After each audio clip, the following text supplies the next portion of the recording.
My name is Evan Räychel Wud, and I'm an artist, but I am also a domestic violence and sexual assault survivor and the single mother of a young boy.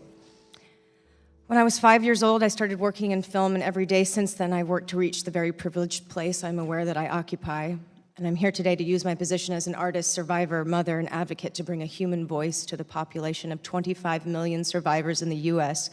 I struggle to speak to you today because I'm not sure what words are appropriate when discussing this issue. However, if you can't hear the whole truth, you will never know true empathy, and I believe in the saying, if we have to live through it, then you should have to hear it. This past year and the massive movements such as Me Too and Time's Up have been extremely empowering and validating for survivors, but also incredibly painful. While no one had to tell me that rape was such a worldwide epidemic, to see the flood of stories so similar to my own was both freeing and soul-crushing.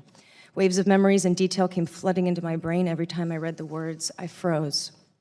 I thought I was the only human who experienced this, and I carried so much guilt and confusion about my response to the abuse. I accepted my powerlessness, and I felt I deserved it somehow. Why?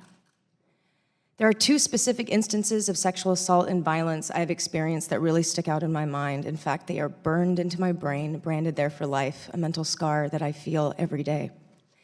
My experience with domestic violence was this: toxic mental, physical, and sexual abuse, which started slow but escalated over time, including threats against my life, severe gaslighting and brainwashing, waking up to the man that claimed to love me raping what he believed to be my unconscious body. And the worst part, sick rituals of binding me up by my hands and feet to be mentally and physically tortured until my abuser felt I had proven my love for them. In this moment, while I was tied up and being beaten and being told unspeakable things, I truly felt like I could die, not just because my abuser said to me, I could kill you right now, but because in that moment I felt like I left my body and I was too afraid to run. He would find me. I froze. I had no idea what to do to change my situation, so I went numb, and soon I couldn't feel anything. I wasn't alive. My self-esteem and spirit were broken. I was deeply terrified, and that fear lives with me to this day. What makes me more hurt and more angry than the actual rape and abuse itself was that piece of me that was stolen, which altered the course of my life.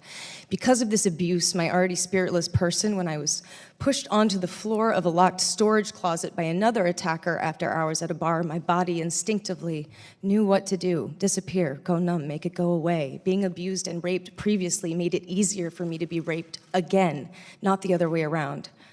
And not a day goes by when I don't hear the words this man whispered into my ear over and over: you're gonna be fine, you're gonna be fine, you're gonna be fine. And then my small voice sang back, no, no, no, no, no, no,